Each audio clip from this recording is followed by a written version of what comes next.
पदार्थ हेच आमचं काय आहे, महाधन आहे. पण आपलं धन काय आहे, पैसा. पैसाच सर्व काही आहे ना, आपण पैशालाच धन मानतो. मग हे धन तुम्ही कितीही कमावलं तरीही त्याचा काहीच उपयोग नाही. करोनी जतन कोणा कामा आले धन. हे पैसा कितीही जतन करून ठेवला तरीही तो कोणाच्याही कामाला येत नाही. एका गावामध्ये एका श्रीमंत माणसाच्या घरी लग्न होतं. तिथे एक भिकारी जेवायला आला. आता तिथे श्रीमंताचं लग्न म्हटल्यावर तिथं काय बघायचंय, अनेक वेगवेगळ्या प्रकारचे पदार्थ तिथे होते.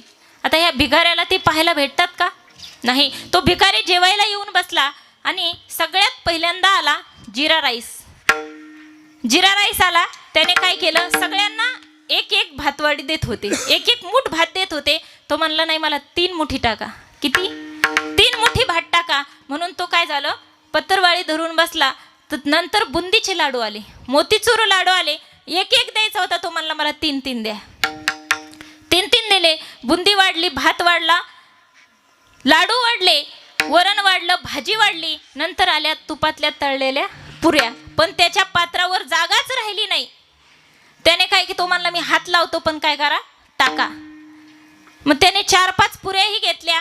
मग सगळं चिवडा वगैरे सगळं तो घेत होता, जे येईन ते घेत होता आणि सगळ्यापेक्षा जास्त टाका म्हणत होता. आता त्याच्या पात्रावर बसत नव्हतं. तो म्हणला मी दोन्ही हात लावतो पण काय करा, टाका. मग आता ते टाकत गेले आणि ते पात्र त्याचं पूर्ण फुल भरलं. म्हणून त्याला त्याचे हातच काढता येणार.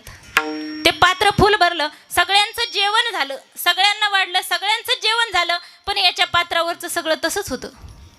का, याला खाताच येईना ना. का, तर ह्याने हाव भऱ्यावाने काय केलं होतं, सगळं पूर्ण पत्रवाळी भरून घेतली होती. आणि तो नुसता बघत बसला आणि पत्रवाळी उचलणारे आले. सगळ्या पत्रवाळ्या उचलत आले, त्याच्याजवळ आले. म्हणले एवढं उष्ट टाकतात का. पत्रवाळी उचलली आणि दिली टाकून त्याच्यात. आता हा उपाशीच राहिला. कशामुळे, नुसती हाव केली. तसं आपण काय करतो, आयुष्यभर धनाची हाव करतो. आता त्या माणसाने काय केलं, ते पदार्थ घ्यायची नुसती हाव केली. परंतु त्याला एक तरी पदार्थ खाता आला का, नाही. एक सुद्धा पदार्थ खाता आला नाही. तसं आपण काय करतो, आपण फक्त आयुष्यभर पैसा पैसा पैसा करतो, परंतु आपल्याला त्याचा उपभोग घेता येत नाही.